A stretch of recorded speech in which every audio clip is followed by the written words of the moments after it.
Alors je vais vous lire un des textes très très connus de l'Évangile. C'est dans l'Évangile selon Marc au chapitre 12, les versets 28 à 31. Un des scribes s'approcha de Jésus. Il l'avait en effet entendu débattre avec les Sadducéens et voyant qu'il leur avait bien répondu, il lui demanda « Quel est le premier commandement de tous ?» Jésus répondit « Le premier c'est « Écoute Israël, le Seigneur notre Dieu, le Seigneur est un. Et tu aimeras le Seigneur ton Dieu de tout ton cœur, de toute ton âme, de toute ton intelligence et de toute ta force. Et le second commandement c'est « Tu aimeras ton prochain comme toi-même. Il n'y a pas d'autre commandement plus grand que ces deux-là. » Le scribe lui dit « C'est bien, maître. Tu as dit avec vérité qu'il est unique et qu'il n'y en a pas d'autre que lui, et que l'aimer de tout son cœur, de toute son intelligence, de toute sa force, et aimer son prochain comme soi-même, c'est plus que tous les holocaustes et les sacrifices. » Jésus, voyant qu'il avait répondu judicieusement, lui dit « Tu n'es pas loin du royaume de Dieu. » Alors, puisque Jésus, en disant cela, cite un passage du Deutéronome, eh bien, je vais vous lire ce passage du Deutéronome au chapitre 6. C'est un passage qui est très connu, bien sûr, par les Juifs, puisque depuis 3000 ans, c'est un passage qu'ils lisent, qu'ils récitent le matin en se levant, le soir en se couchant, et puis qui est inscrit aussi dans un petit manuscrit. Si vous avez un voisin juif, il a peut-être une petite boîte sur le montant de sa porte, dans la cage d'escalier, et c'est dans cette petite boîte, c'est ce passage qui est inscrit. Donc au livre du Deutéronome, au chapitre 6. « Tu aimeras l'Éternel ton Dieu de tout ton cœur, de toute ton âme et de tout ton pouvoir. Que ces paroles que je te prescris aujourd'hui soient gravées en ton cœur. Tu les enseigneras à tes enfants. Tu en parleras lorsque tu demeureras chez toi, comme lorsque tu seras en chemin, à ton lever comme à ton coucher. Tu les attacheras comme un signe sur ton bras. Elles seront comme un fronton sur tes yeux, et tu les écriras sur les linteaux de ta maison et sur tes portes. »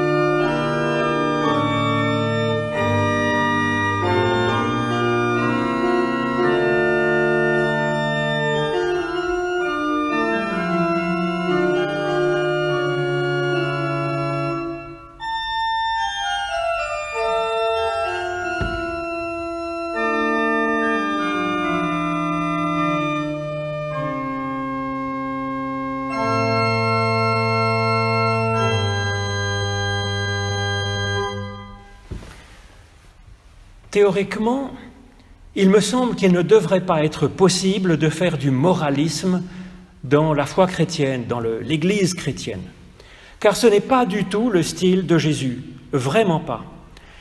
Et en réalité, je pense que ce n'est pas non plus le style de la Bible en son ensemble, car elle est très multiple, très diverse, dans de multiples voix qui s'expriment à travers les 66 livres de la Bible.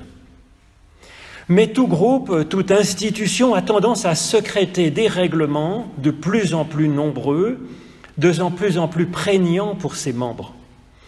Alors les églises chrétiennes tentent de résister à ce tropisme, mais n'y arrivent pas totalement. C'est à ses membres, en fait, de résister, je pense.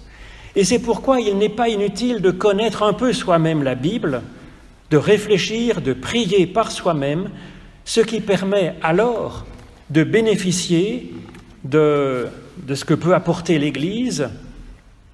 Et donc, en résistant au moralisme, ça permet effectivement peut-être de rendre l'Église en meilleure forme. C'est une œuvre utile pour les soi et pour les autres. Alors, telle Église, tel prédicateur, tel théologien savant, tel ami, va par exemple tirer de la Bible un enseignement moral, théologique, c'est bien. S'il la présente comme étant la vérité ultime qui devrait s'imposer à tous, c'est plus ennuyeux.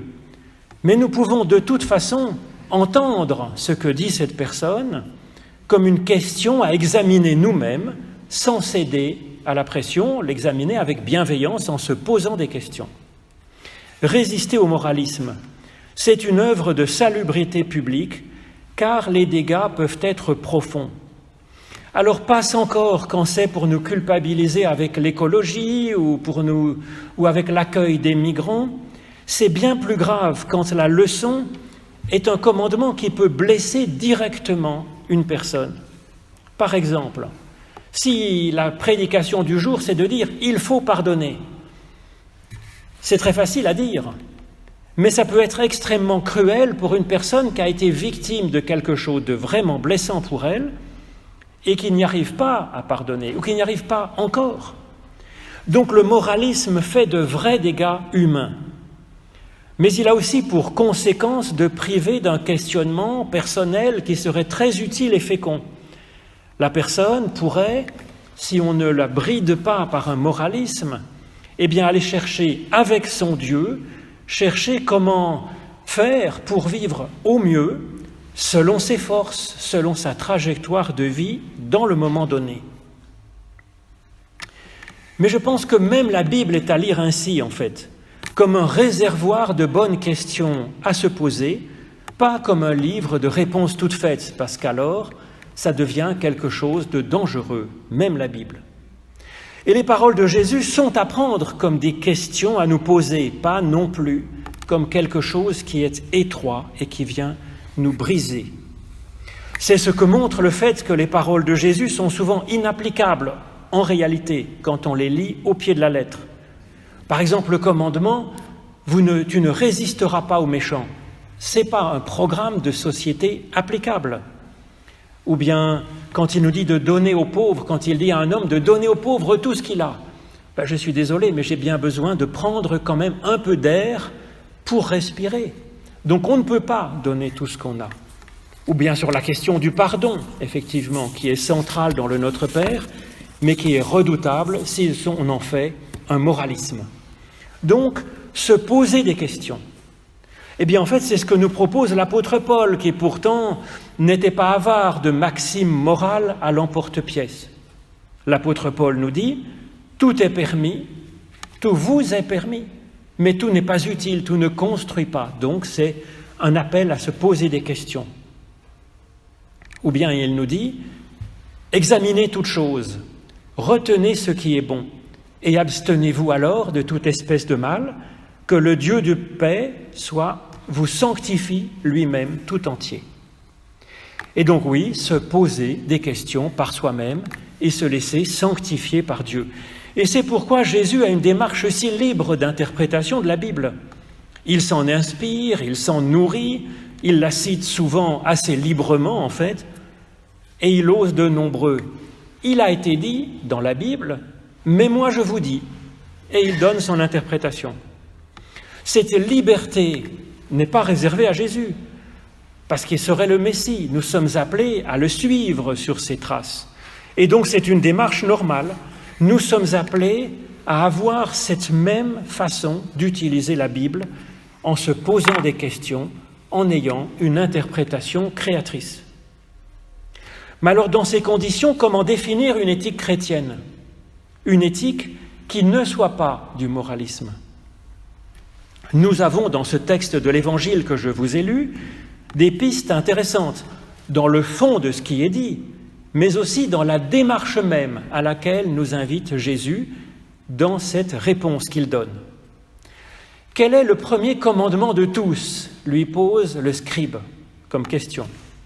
Le scribe n'invente pas cette question. C'était un grand classique de débat entre théologiens et Jésus se prête volontiers à l'exercice. Et déjà, je crois que cette question est intéressante. Rentrer dans cette démarche de Jésus de répondre à cette question est effectivement quelque chose d'important. En effet, pour faire quelque chose d'un livre aussi pluraliste que la Bible, il est indispensable de chercher le cœur du message pour nous, et puis ensuite de chercher à interpréter tous les autres passages en cherchant à établir une cohérence autour de ce qu'on a choisi comme étant un axe principal pour nous. Et puis si on n'arrive pas à établir une cohérence avec cet axe principal, on écarte simplement le passage. C'est ce que fait par exemple Martin Luther quand il traite l'épître de Jacques d'épître de paille. Alors on n'est pas obligé de suivre Luther sur la conclusion sur cette épître de Jacques, mais sa démarche est normale. Et c'est pourquoi Jésus se prête à l'exercice de chercher ce qui pour lui va être le cœur du cœur, la clé d'interprétation de tout le reste. Alors que répond-il ? Jésus n'est pas très original donc en citant « Écoute Israël, le Seigneur notre Dieu, le Seigneur est un, tu aimeras le Seigneur ton Dieu ». Puisque ce verset était déjà, à l'époque de Jésus, mais depuis déjà bien longtemps, la pratique juive quotidienne, c'est le fameux Shema Israël que tout juif récite matin et soir. Jésus n'est pas très original non plus en citant, donc dans la suite, « Tu aimeras ton prochain comme toi-même ». C'est tiré du livre de Lévitique, et le fameux Hillel, donc le des plus grands sages juifs que Jésus a pu rencontrer quand il discutait à Jérusalem au temple, le fameux Hillel avait déjà fait polémique en plaçant ce commandement « Tu aimeras ton prochain comme toi-même » au-dessus de tous les rites religieux, en prenant cela comme étant, lui, le cœur du cœur. Mais Jésus, il est quand même original quand il met en second l'amour du prochain comme un simple fruit, comme une conséquence du premier, de l'écoute de l'Éternel. Alors c'est plutôt polémique, car dans la Torah, on nous raconte que quand Moïse descend du mont Sinaï avec les tables de la loi sous le bras, il les lit aux Hébreux et ils acceptent l'alliance en répondant « Tout ce que tu as dit, nous le ferons et nous écouterons ». Alors comment comprendre le fait que les Hébreux répondent « D'abord nous ferons, puis ensuite nous écouterons ». Ils expliquent que si le nous le ferons est avant nous les écouterons, c'est pour nous appeler à pratiquer ce qui est dans la Bible avant même de le comprendre, ou avant même d'entendre ce que Dieu éventuellement pourrait ajouter de plus. Alors par rapport à ce « nous le ferons et nous l'écouterons », même si... voilà, Jésus dit l'inverse. L'essentiel, c'est d'écouter Dieu et d'agir après. Le seul verbe à l'impératif dans ce que dit Jésus, c'est le « écoute ». Les autres verbes qui suivent sont au futur, ce qui est une forme de commandement beaucoup plus souple, beaucoup plus doux, mais qu'on peut comprendre ici comme une promesse en fait, un fruit de l'écoute première. Dieu nous rendra, par l'écoute, capables d'aimer en vérité par la suite. De placer donc l'écoute de l'Éternel en premier, ça casse le moralisme. Alors écoute l'Éternel, c'est d'abord la clé d'une interprétation personnelle de la Bible. Calvin appelle cela le témoignage intérieur du Saint-Esprit. La Bible doit être interprétée. Et elle doit être interprétée par une écoute de ce que Dieu nous dit dans le cœur, dans la tête. C'est ce qui rend Jésus si libre dans sa lecture et c'est ce qui le rend confiant dans notre propre capacité à savoir que faire de ces enseignements provocateurs, impossibles ou dangereux qui peuvent jalonner la Bible. Toute la morale devient alors plus vivable, je crois. Par exemple, ce « tu aimeras ton prochain comme toi-même », c'est quand même compliqué parce qu'il y a 7 milliards d'individus sur la Terre. Ce commandement ne nous dit pas qui nous devrions aimer, ni comment nous devrions l'aimer. Il nous dit simplement que nous aimerons, que c'est une chose à laquelle nous pouvons nous attendre si nous nous plaçons à l'écoute de l'Éternel. Il n'y a pas marqué que nous aimerons tout le monde, mais que tu aimeras ton prochain. Au singulier pour le sujet, toi, tu aimeras, et au singulier pour le complément, tu aimeras ton prochain, un prochain.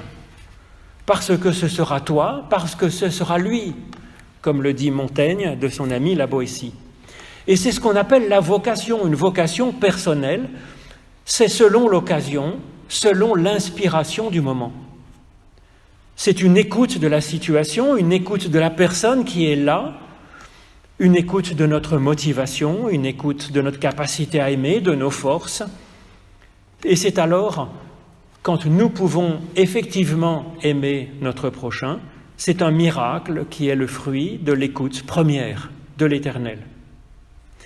Comme le dit Jacques Ellul, donc un théologien protestant, professeur en droit par ailleurs, il dit « toute éthique chrétienne ou non d'ailleurs, toute éthique est une prise de possession de la place de Dieu, où l'homme pense détenir la définition du bien et la déclare volontiers universelle et intemporelle.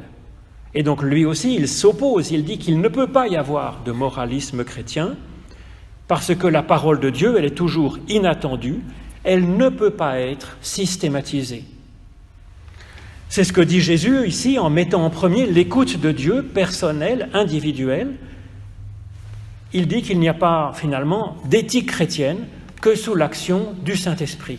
Donc c'est une éthique personnelle et de situation, à découvrir dans l'instant. Cela ne veut pas dire que Dieu désire piloter chaque personne comme avec une télécommande en lui donnant ordre de faire telle et telle chose et rien d'autre à un moment donné. Mais cela veut dire que Dieu espère nous donner des yeux pour voir, des oreilles pour entendre, un cœur de chair qui aime, enfin encore un peu, qui vibre. Il nous donne de vouloir faire du bien et la capacité de faire le bien que nous avons désiré faire, de sorte que l'action est alors comme un fruit de ce qui est bon en nous et qui nous a été donné par Dieu. Donc cela vient alors de l'intérieur de l'homme et non de l'extérieur comme une règle morale. Alors c'est très bien en théorie, allez-vous me dire, ce système de Jésus de mettre la morale comme un simple fruit de l'esprit, mais est-ce que ce n'est pas un peu dangereux ? Effectivement, rien n'est plus facile que de se croire inspiré par l'Esprit de Dieu sans l'être, et inversement, c'est très facile de ne pas penser être inspiré par Dieu, alors que c'est vraiment le cas, alors que même pour un athée, Dieu a pu le prendre aux tripes.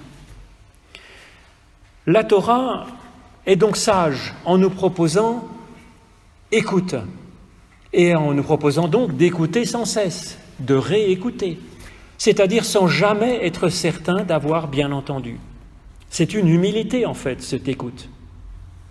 Il ne nous est pas dit de croire en Dieu, ni de connaître par cœur une parole tirée de l'Écriture, ni même d'entendre Dieu pour être bon chrétien, mais de l'écouter, de se mettre à l'écoute.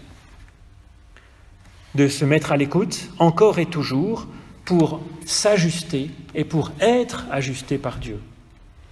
Et cela n'est pas réservé aux théologiens, mais s'adresse à toutes et à tous, garçons comme filles, petits ou personnes âgées, servantes comme grands seigneurs, nous dit la promesse des prophètes. C'est ce que nous indique l'adresse. Écoute Israël. Il n'y a pas marqué écoute les théologiens du temple, les sadducéens ou les scribes. Il y a marqué écoute tout Israël. Et c'est à faire individuellement, comme l'indique la suite, en passant au singulier. Toi, tu aimeras l'Éternel, ton Dieu, et non plus seulement notre Dieu national. Ensuite, ce que propose ce verset, c'est d'écouter l'Éternel, pas d'écouter Dieu. C'est-à-dire Yahvé, le Dieu en tant qu'il est tendresse maternelle, en tant qu'il est pardon, compassion, présence à côté de chacun. Que ce soit cette figure et cette puissance en nous qui viennent nous inspirer, et que ce soit ça que nous choisissions comme Dieu, c'est-à-dire comme objet de notre adoration, et puis aussi comme étant notre visée ultime. Alors rien que cela est très inspirant finalement, se placer matin au soir face à cela, face à une tendresse maternelle parfaite, infinie, ultime, qui nous dépasse tous. Et quand on fait cela, il n'est pas surprenant que la suite de la promesse soit « tu aimeras », c'est-à-dire effectivement tu te laisseras inspirer par cela et ça va produire de bons fruits. Alors que ce soit l'Éternel qui soit ici reconnu ou choisi comme Dieu est inspirant, mais c'est aussi très libérant, c'est-à-dire qu'avant même que nous ayons discerné ce que nous avons envie de faire, avant même que nous agissions, déjà le pardon est annoncé. Parce que si on nous commande d'aimer, Dieu sera le premier à nous pardonner, à nous aimer, à nous rechercher sans condition. On peut donc y aller de bon cœur finalement, selon notre inspiration, lâcher les garde-fous que sont le dogmatisme et le moralisme et nous laisser inspirer, guidés par notre inspiration. Mais quand même, allez-vous me dire, en pratique, c'était quand même bien commode et bien prudent d'avoir des règles qui nous disent quand et comment prier, combien donner, que croire, que faire, un petit peu quand même. C'était bien rassurant d'écouter Dieu et donc d'être libre de notre inspiration, mais quand même dans le cadre du raisonnable, dans le cadre de règles fixes, dans le cadre de frontières, d'un dogme, d'une éthique stable et reconnue par notre petit club de justes, par notre Église. Mais alors, si Jésus casse cela finalement, en mettant l'inspiration personnelle au-dessus de tout cela, est-ce qu'il nous laisse seuls avec cette inspiration personnelle? Oserons-nous, alors comme Pierre, sortir de la barque et marcher sur l'eau profonde sans bouée? Est-ce que nous n'allons pas couler à pic? Sans la modération d'une loi reconnue, comment gérer notre inspiration? Cette force puissante, mais parfois aussi un peu folle, il faut le reconnaître, où se mêlent nos émotions, nos rêves, nos peurs, nos blessures anciennes, peut-être une bouffée d'hormones, et heureusement aussi une inspiration venant de Dieu, touchant chaque personne vivant au monde, comme le dit le prologue selon Jean, touchant notre pensée peut-être, touchant notre cœur, touchant nos tripes.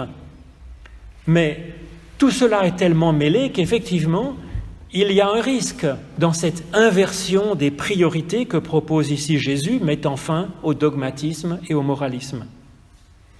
Mais c'est là que Jésus a une autre originalité et même une audace qu'il nous faudra des siècles pour commencer à intégrer. En effet, dans le Shema Israël, il est question d'aimer Dieu de tout son cœur, de toute son âme, de toute sa force. Jésus ajoute un point de plus, il ajoute l'intelligence. Tu aimeras le Seigneur ton Dieu de toute ton intelligence. Ou plutôt, de toute ta réflexion personnelle. C'est la dianoia, chère à Socrate. Donc c'est un dialogue intérieur, un peu à l'image de ces fameux débats entre philosophes, ou ces fameux débats entre rabbins, comme Jésus le fait ici, mais dont on a l'écho dans le Talmud, mais un débat à l'intérieur de nous-mêmes. Un débat donc dialectique, c'est-à-dire comme une délibération intérieure entre plusieurs options contradictoires pour chercher ensuite notre propre opinion. Et donc Jésus ose ajouter ce quatrième point au Shema Israël, ajoutant donc la réflexion personnelle comme une dimension fondamentale de notre amour de Dieu et en faire encore une pratique quotidienne, bi-quotidienne, matin au soir, en faire la base de l'éducation de nos enfants, en faire le pilier de notre foyer. Dire qu'il nous faudra attendre quasiment 15 siècles pour que nous commencions à réconcilier la raison et la foi. Ici, Jésus place même la raison comme étant une dimension de la foi, comme étant un fruit de l'écoute de l'Éternel qui nous ouvre l'intelligence, qui nous fait nous sentir dignes et autorisés à réfléchir, à discuter à l'intérieur de nous-mêmes. Et cela aussi, c'est très très fort. C'est vrai que l'intelligence humaine, comme toute belle faculté, peut être utilisée contre Dieu. Mais au contraire, l'intelligence est ici une humilité qui cherche à mettre à l'honneur ce qui vient de Dieu en le distinguant ce qui ne viendrait pas de lui à l'intérieur de notre inspiration. Et cela nous permet alors, dans un débat intérieur, de discuter et de décider, soit de passer à l'action, si ça nous semble bien inspiré, et puis de chercher avec l'intelligence un peu comment faire, soit d'écarter cette intuition en se disant « non, là, tu t'es fait un film », soit de suspendre la décision en poursuivant l'écoute de Dieu pour être peut-être un peu mieux éclairé, fortifié, vérifier ce qu'on a pressenti. Nous voyons dans la réponse du scribe que cette intelligence est effectivement une humilité et non pas une arrogance contre Dieu. En effet, le scribe a bien saisi ce que Jésus ajoute en ajoutant donc un quatrième pilier au Shema Israël, celui de la délibération intérieure personnelle, mais précisément cette intelligence, il l'exprime dans le fait qu'il ne nomme plus Dieu, en fait, dans sa manière dont il reprend ce que dit Jésus. Il ne l'appelle plus Yahvé, c'est-à-dire le Seigneur, l'Éternel, il ne l'appelle plus Adonai, il ne l'appelle plus Théos ou Elohim, mais il l'appelle simplement l'unique, le seul qui est, au sens premier du terme. Et donc il y a une humilité grande qui est là et une recherche, une écoute, et il reprend qu'effectivement l'écouter, ça consiste à l'aimer, c'est-à-dire à chercher à être en relation avec lui, tout simplement. Attendre de lui l'inspiration du Saint-Esprit, utiliser cette intelligence qu'il nous a donnée pour faire toute la place à cette source de vie. Et alors, comme le dit Jésus, nous ne sommes pas loin du royaume de Dieu, c'est-à-dire que nous laissons Dieu régner sur notre propre genèse. Amen.